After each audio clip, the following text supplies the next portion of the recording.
নির্বাচন অনুষ্ঠানের ব্যাপারে অংশগ্রহণের ব্যাপারে তারা আমাদের কাছে মনে হয়েছে তারা অত্যন্ত গঠনমূলক এবং ইতিবাচক কথাবার্তা বলেছেন এবং এতে আমরা মনে করছি যে তারা নির্বাচনে আসবেন।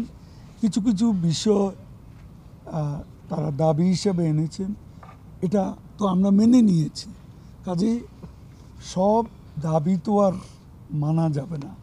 এখানে সংবিধান সংশোধনের সঙ্গে কিছু দাবি জড়িত, আর এটা তাদেরকে ধন্যবাদ দিতে হবে। সংবিধান সংশোধন অথবা পরিবর্তন করতে হবে এমন কোনো মেজর দাবি তারা করেন।